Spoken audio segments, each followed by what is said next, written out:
Bonjour à tous et bienvenue dans cette série de vidéos dédiées aux industries. Aujourd'hui, nous allons parler du secteur automobile et pour cela, nous avons le plaisir d'être avec Sébastien de chez Accenture. Bonjour Damien. En effet, je pense que l'automobile mérite qu'on s'y attarde un tout petit peu au travers de la transformation numérique qui s'est engagée, qui concerne avant tout en fait, le véhicule en tant que tel, puisqu'on a une évolution qu'on appelle le case, des véhicules qui deviennent donc connectés, autonomes, vendus non plus sous forme de produits mais de services et qui s'électrifient avec des véhicules hybrides et purs électriques. Alors ça a différentes conséquences profondes au sein du secteur. La première, c'est ce qu'on appelle la softwareisation, c'est-à-dire que le contenu même des véhicules, software et logiciel, surpasse le contenu mécanique et les véhicules deviennent de véritables ordinateurs sur roues, ce qui nécessite en fait la mise en place de plateformes embarquées au sein des véhicules, mais également débarquées pour gérer toute cette connectivité et ces données. En effet, alors, grâce aux plateformes de Microsoft, notamment la Microsoft Connected Vehicle Platform, un constructeur va pouvoir proposer des services à ses clients, comme le fait de programmer le chauffage le matin quand il fait froid, de faire des rappels dans son calendrier, de l'aide à la conduite ou de la reconnaissance faciale pour activer le véhicule. Il pourra aussi recueillir les données sur les véhicules en circulation et détecter des anomalies et rappeler les véhicules de manière préventive et ciblée si besoin. Tout à fait.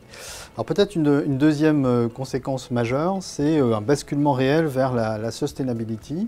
Alors des véhicules en tant que tels, on a mentionné l'électrification, des véhicules hybrides et électriques, mais sur l'ensemble de la chaîne de valeur, depuis la conception jusqu'à la commercialisation et la fin de vie des véhicules, les constructeurs et les équipementiers se sont engagés vers une neutralité carbone, notamment, qui nécessite des outils, des compétences pointues pour pouvoir gérer, mesurer, calculer et faire évoluer notamment les émissions et les taux d'émissions de carbone. C'est vrai, et là encore, une plateforme Microsoft, le Cloud for Sustainability, va permettre aux constructeurs et à ses fournisseurs d'agréger les données avec un référentiel commun, ce qui va permettre d'avoir une bonne mesure fiable et partageable et d'atteindre les objectifs en sustainability et de le valoriser d'un point de vue marketing. Absolument Damien. Peut-être une troisième et dernière évolution majeure du secteur, c'est le basculement vers ce qu'on appelle le data-driven.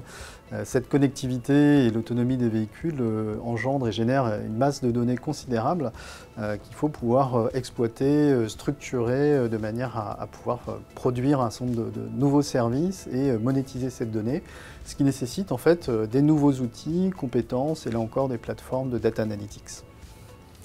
Tout à fait. Alors là, c'est un changement qui doit se faire au niveau des équipes et l'entreprise doit avoir les bons outils qui permettent d'intégrer, stocker, analyser et surtout restituer l'ensemble de ces données. Et on ne parle pas que du véhicule, mais de l'entreprise au sens large.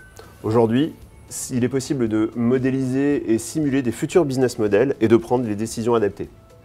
Bon, nous n'avions que 5 minutes aujourd'hui pour aborder un vaste sujet qui touche notre quotidien à tous. Sébastien, merci d'avoir donné ta perspective sur le monde de l'automobile. Les 3 axes que tu as retenus sont aujourd'hui la course vers le véhicule connecté, la transformation durable et bien sûr la data et le data-driven company qui sont vraiment indispensables pour faire face à ces enjeux. Le numérique est plus que jamais un catalyseur dans l'automobile. Nous vous attendons désormais avec impatience au centre d'innovation Microsoft pour discuter avec vous des solutions que nous vous proposons. Vous pouvez également nous contacter pour plus d'informations.